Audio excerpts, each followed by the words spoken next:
Hello, guys. Welcome to Pitchside. Thank you so much for joining us yet again today. But again, I want to appreciate everyone that takes their time to, check out the content on YouTube, Pitchside with Tabo Peter. And I definitely want to appreciate the love and support, the feedback that keeps coming our way.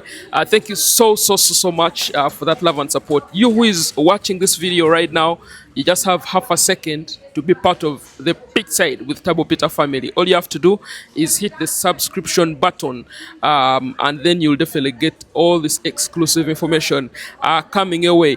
The entire continent and the entire world now knows that the 35th edition of the Africa Cup of Nations is about to kick off in Morocco.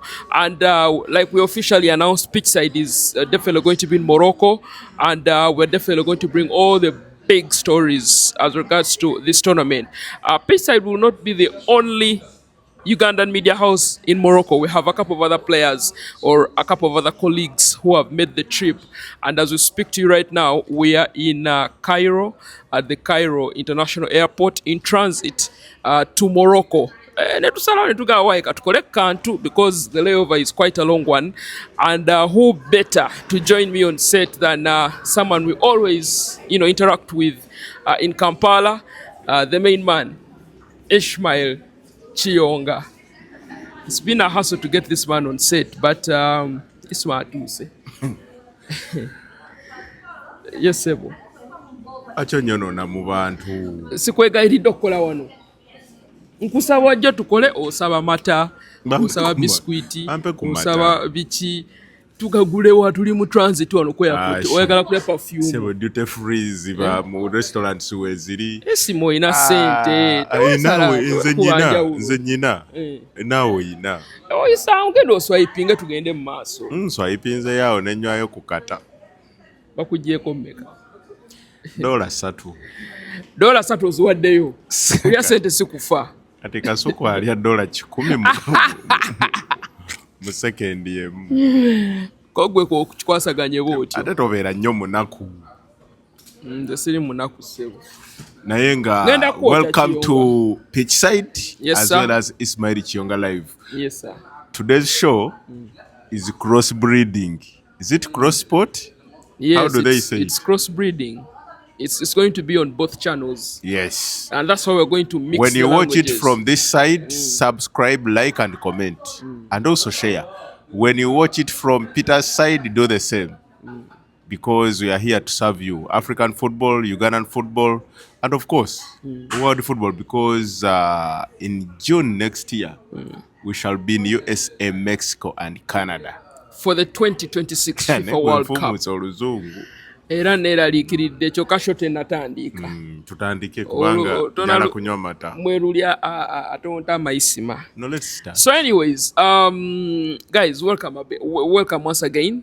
Like we've told you, we're en route to the Africa Cup of Nations. Now, just to give you a brief preamble of what is going to happen, we are yet to arrive in Morocco, but for sure, it's 52 games, it's 6 cities, it's 9 stadiums in Morocco that are going to host this tournament. And the groups, of course, we know the big boys that many expect to show up. And we are here to actually dissect it a bit and definitely talk about it here and there. Ishmael, let's get started with, first of all, we've been counting down from years to months, and now it's just hours to the 35th edition of the Africa Cup of Nations. What Morocco has put out there for people, the excitement, the expectations are up there in the sky. Just how excited are you, Ismael Kiyonga, to actually, be a part of this tournament as a sports journalist? Yeah, it's very exciting, and for the first time in the history of the game in Africa, I think this is going to be the most exciting tournament in terms of infrastructure, in terms of the football. This is the first time in the history that all the 24 teams have a 5-star hotel that they are not going to share with any other team, and also each having a training facility of their own. So it's going to be exciting, and what worries me most is that after 2025 in Morocco, we shall be in East Africa. Now just imagine the grades that we hope to see in Morocco, and then see what Uganda, Kenya, and Tanzania will do. Perhaps they will do better than what Morocco is planning to do. But of course, we wait to see. But it's already exciting. Africa is watching, the world is watching, and let's the game begin. Oh, well put there. We have 9 stadiums. We have 6 cities. In Morocco, the fans are thrilled and excited. You talk about an exciting Afcon coming up, but the one in Ivory Coast also, got so many people excited and talking. Remember that we had a situation where the viewership really ballooned. That final between Ivory Coast and Nigeria. Away from the pitch, what do you expect to happen for the fans and the football lovers of the continent in this entire tournament? Just briefly. Of course, for every tournament that comes, there is growing interest. So from Ivory Coast now to Morocco, and like I predicted, to Pamoja in Uganda. So off the pitch, the fans are excited. The stars are coming from all over the world, from Europe, from the Premier League, from La Liga, from the French League. So I just know it's not just about Africa, it's the world as well. So away from the players, the fans are also excited at the infrastructure in Morocco in terms of transportation, accommodation, and everything. It seems to be first class. So, like I said, it's already exciting, and I can't wait to see the game start. All right, 6 groups, and I think we're going to talk about the big boys. I think it's only fair we start with the hosts, Morocco, who have won the Afcon once. They're in a group that has Mali, Comoros, Zambia. There's been a lot of speculation about Akira Fakimi, who is one of their top players. To be honest with you, Riga Grui named his final squad. Of course, a couple of players who are not in there, maybe Akim Ziyech here and there. But Morocco, what's your take home from Morocco, Kiyonga? And what do you see with the quality of the team that they have? Yeah, they are currently the best team in Africa, and not only based on FIFA rankings, but also what they've achieved in the past years. They've won almost everything in 2025, from the CHAN, which was hosted in Uganda, Kenya, and Tanzania, to the FIFA Under 17 World Cup, to the Afcon Under 17. The Arab Cup that ended, I think, yesterday. So they've won everything. And also, they come into this tournament on the back of finishing fourth in the FIFA World Cup, the first African nation to reach the semi-finals in 2022. I'm very confident. They have a very good squad that of course, they will miss Ashraf Hakimi, especially for the games that will start. But it's more important for him to be fit for the games in the knockout stages. How fit he will be, that's a question that we all ask. But then, besides just Ashraf Hakimi, they have other players. Ashraf Hakimi, of course, gives you the leadership, gives you the balance between defending and attacking down the right flank. But in Nasser Mazulawi, the Man United player, you can see they still have an able replacement down the right flank. And also Brahim Diaz playing on the right as one of the wingers. So, yes, with or without Hashimi, this could be the year that Morocco ends that long wait. Of course, given the players that they've always had from Yusuf Haji, Mustafa Haji, Saladin Basil, Nurdin Nebet, you think they should have done better by adding at least another title too. But they haven't, and this is a team that has always got stunned by opponents. I remember in 2019, he and Kyle, they were eliminated by Benin after winning all their group matches. And apart from 2004, when they reached the finals in Iradez and lost to Tunisia, they've not been close to winning this title. So this could be the year. They are playing at home, a lot of pressure on them. But for me, I see this pressure as a motivating factor. It explains why most of the pundits world over are predicting them to win this title. Yeah, for a team that has won all those competitions across the continent, what is the driving factor? They have a team B that is winning the Arab Cup. They have a team that won the CHAN. They have a team that has won the under 20, I think, and all those things that they've won. How are they able to do all this, Chionga? Of course, the Football investment is there, development, but the investment, yes, because for me, since this classification of stadia began with CAF and FIFA, Morocco has hosted almost every game in Africa. For whatever nation that does not have a stadium that qualifies, Morocco has always done that. So that means they've invested a lot, not only in player development, but also in infrastructure.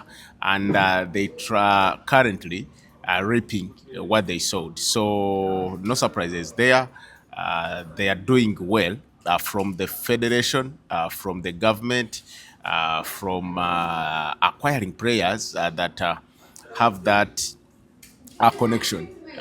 For instance, Brahim Diaz, born in Spain, a lot of players born in Spain and France have been attracted to play for the Atlas Lions, and in there, their success is not accidental. Yeah. okay, so let's move over to Group B, which I think is going to be very, very exciting. Why? Because you have the record African champions, Egypt, led by Mohamed Salah, coached by a legend in African football, and of course, Egypt as well, Hossam Hassan. You can read through; he's won everything. He's done everything there for Egypt. But also, you have Bafana Bafana, who of course, really, really scaled the heights at the last Afcon, and they were led by Hugo Bruce, who's been there for a minute. You also have other teams in that same group, Zimbabwe and Angola. Now, Egypt, of course, has been out of talk with Salah with Liverpool, but that seems like it's now past. Focus is now on the Afcon. What's your take on the Pharaohs of Egypt and Group B? Yeah, they are the favorites in there, playing against teams from the Kosafa region, Yeah. Angola, Zimbabwe, and South Africa. They have a very solid team, but since winning it three times in a row between 2006 and 2010, they haven't done better. But still, they reached the finals in 2017 when they lost to Cameroon. And unlike Egypt, unlike Morocco, they've always come close. So they also believe they have the African champions in terms of club football. Yeah. That's Pyramids. They have players in there. Of course, Al Hilal has always done well on the continent, Zamalek as well. And their biggest composition of the team comes from their own league. So, in addition to Mustafa Muhammad, who plays for Real or Lyon, then Ashraf Hakim, Mohamed Salah, and Omar Omar Mamouche. Mamouche. They have the firepower. They have a very balanced midfield. Of course, you can add disease as well. Then their defense is also solid. You cannot just write them off. And playing in North Africa means they are playing close to their home. But then they have Bafana Bafana to contend with. Yeah. Bafana Bafana have not won the title since they won one when they hosted in 1996, and that was their first Afcon, by the way. So, like Morocco, they've developed players in the recent past. When you see Sundowns, since Sundowns started playing consistently on the continent, this has helped a lot in terms of molding players for the Bafana Bafana. They have an exciting league. The reason they've summoned over 70% of players in their squad from their own league. So they also have questions, but then Bafana Bafana has to deal with Zimbabwe and Angola, teams that literally know them inside out. Remember, if South Africa were to miss out on the World Cup next year, they would have to cast their results against Zimbabwe. So it's not going to be straightforward, but of course you believe South Africa and Egypt have all the armory to go all the way. Yeah, a Bafana team that has quite some exciting talent you should watch out for. Relobilo Mofokeng, Sipombule, Ronan Williams, of course, in goal. And the usual suspects, Teboho Makowena, Kuluso Mudao, Sailor, and everyone. So that is going to be quite an exciting group to catch up on. Let's wait and see how that will go. Ismael Kiyonga, the Super Eagles of Nigeria, are also in the Afcon. They, of course, are still, mourning. Okay, not mourning, but they're still dealing with the fact that they did not make it to the World Cup when many expected them to. Instead, it's DR Congo that is en route there. But yeah, the Super Eagles of Nigeria have flattered to deceive in the past editions, lost the final in the previous edition in Ivory Coast. What do they have to offer in a group that has, other teams as well that are going to try and fight so hard? What's your take on the Super Eagles? Yeah, they are angry after missing out on the FIFA World Cup slot. Of course, they've lodged complaints which I think are not going to yield any results in terms of positivity for them. But they have the squad, they have the players, led by Victor Osimhen, one of the best strikers not only in Africa but in the world as well. They have a Alex midfield Iwobi, that is very industrious. Franco Wilfred Nyeka, Ndidi, yeah. Wilfred Ndidi, and Alex Iwobi. And of course, it's the defense where they don't have a lot of big names, especially after the retirement of William Trost Ekong. But they have Calvin Bassey. They have the goalkeeper who is a bully, Stanley Nabwali. Yeah. So for Nigeria, every tournament is one they have to win, and it won't be different this time round. But we should not forget that they are the team that has lost the most finals in the Africa Cup of Nations. So given the quality they have always had, from Jejo Kocha, Victor Ikpeba, Nwanko Kanu, they've won only 3 titles: 1980, 2013, and I think 1994, where they did not go to South Africa in the following edition to defend their title. You cannot write them off, but of course they have to first negotiate a group that has Tunisia that have done well in the qualifiers for the World Cup. Then a Ourselves. Uganda that believes in themselves. Then Tanzania that is very unpredictable. So Nigeria favorites as royal as Tunisia to go through in that group, but their games against Uganda and Tanzania could Crucial. also determine their fate in that group. All right, we're going to get to the Cranes group. That's why I didn't mention the other teams in that group. Before we connect to the Cranes, let's conclude this with Senegal Group D, Benin, Botswana, and DR Congo.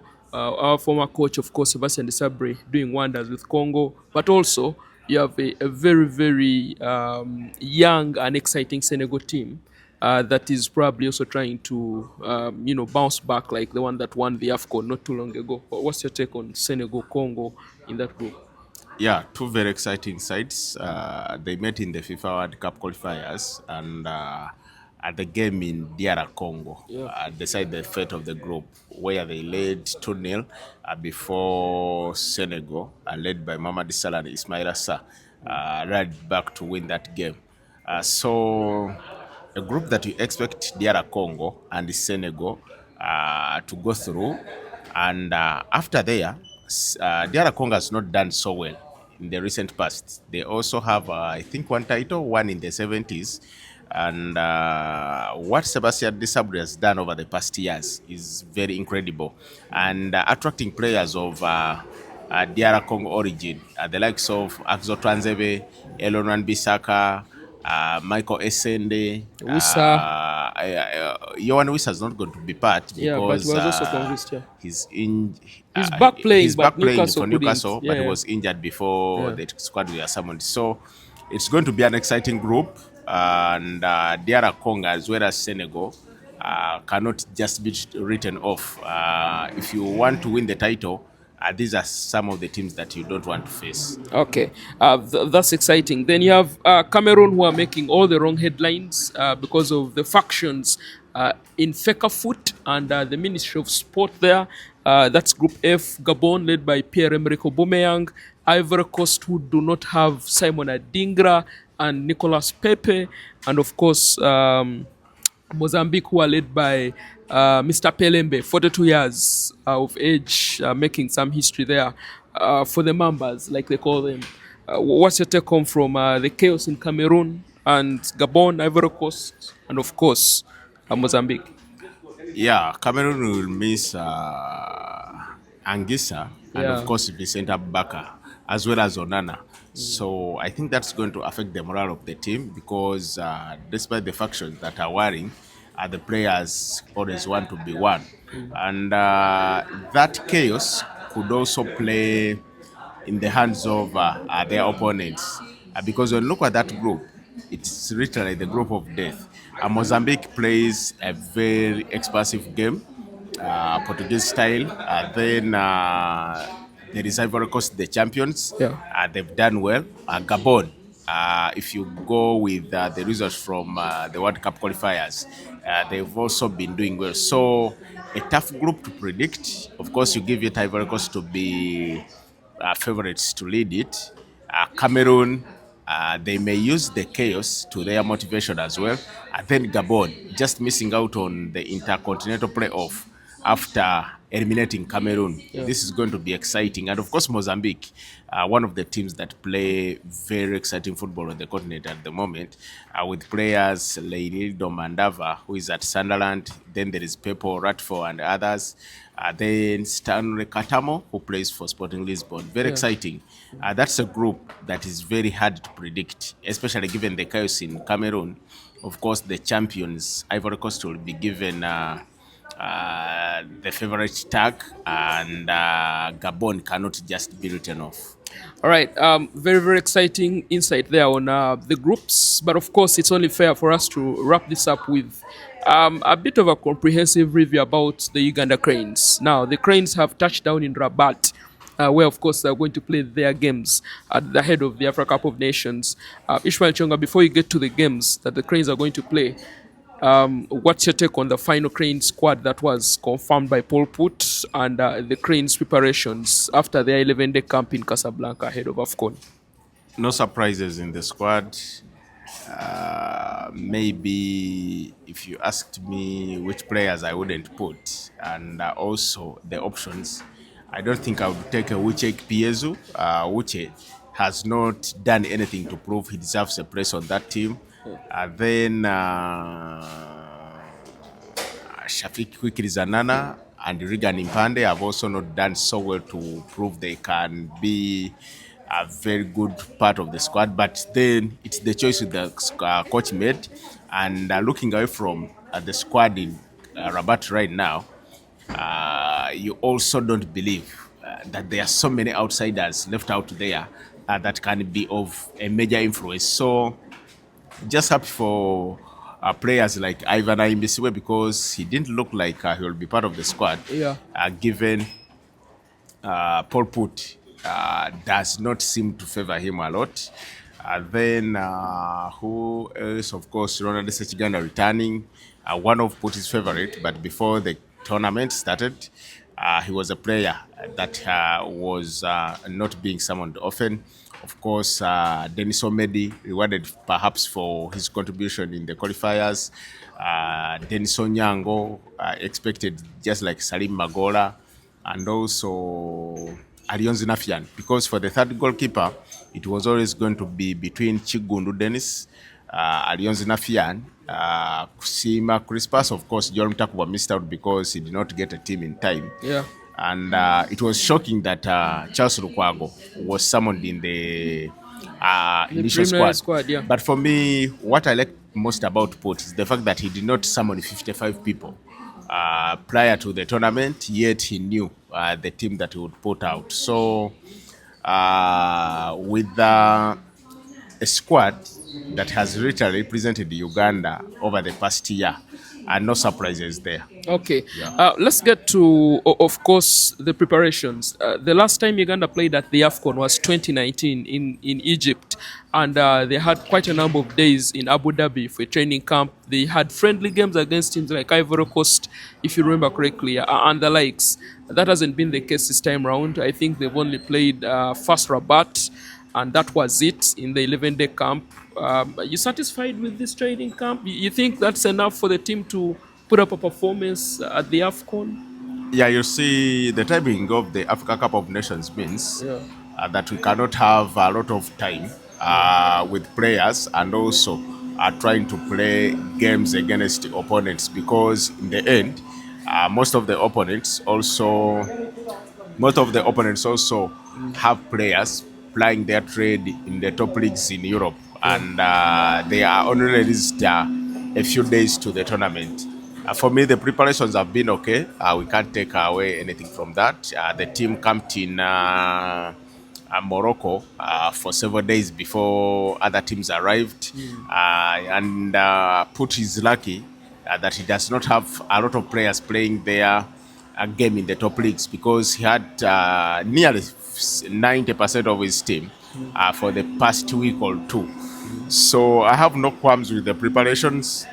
That's the best we could get. However, in the recent past history has shown that a team that arrives first at the tournament also leaves first. So hopefully it does not happen to It the doesn't happen Cranes. to the Cranes. Finally, as we conclude on the Cranes, Ismael Kiyonga, we're in a group that has Nigeria, these are African powerhouses, Tunisia.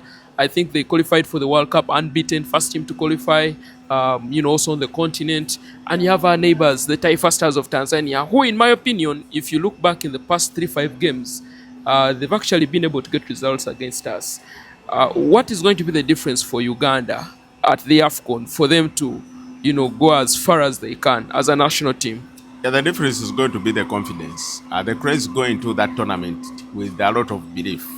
They came close to qualifying for the World Cup through the continental playoff. Of course, they missed out on the playoff, but they were closer.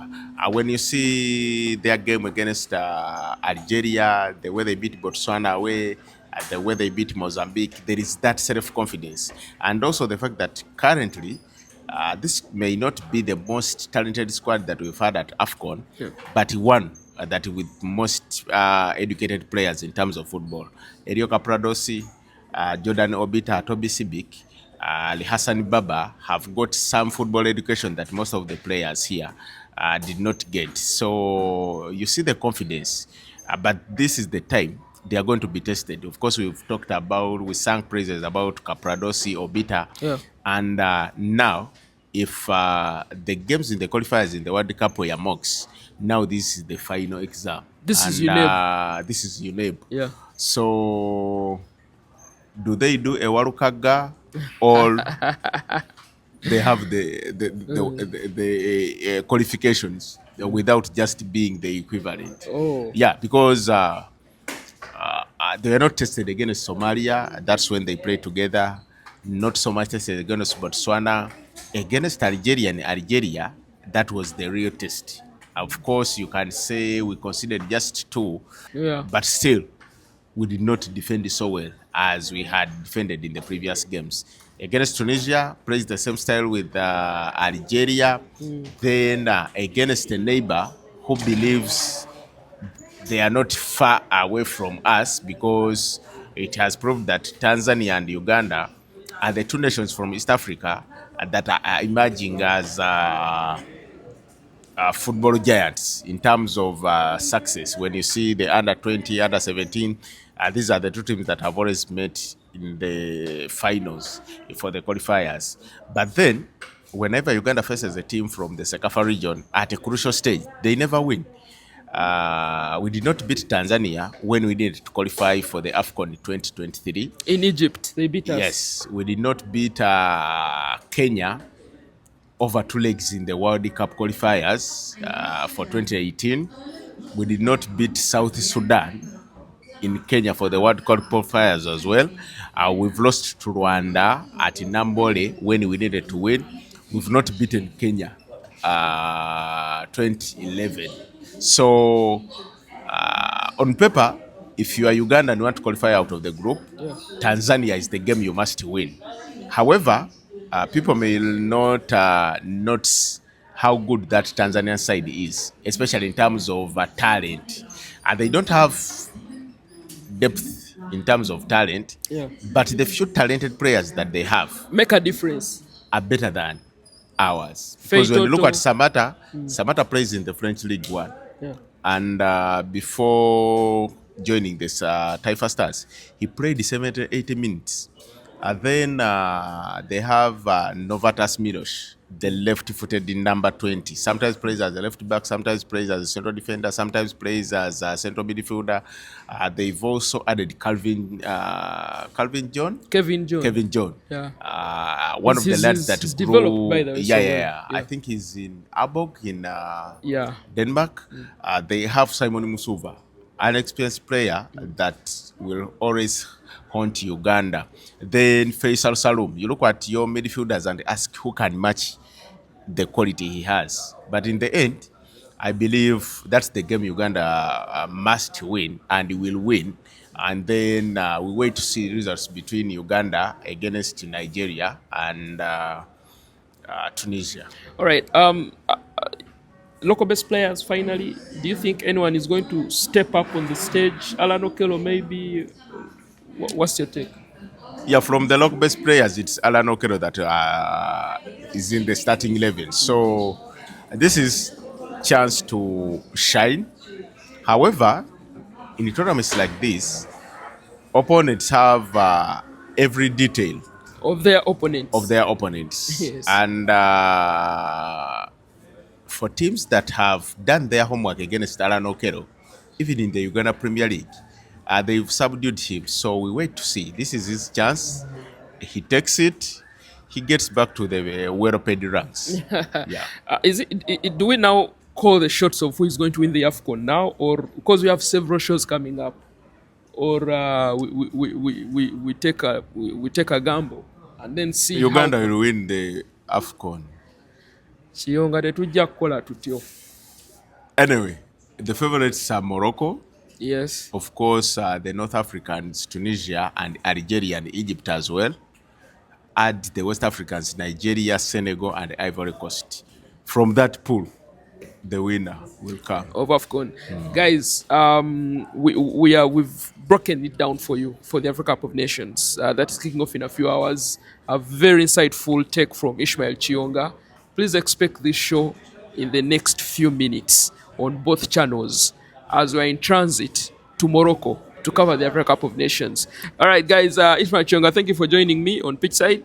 And guys, more of this content is coming always. So cheers, man. Keep it locked.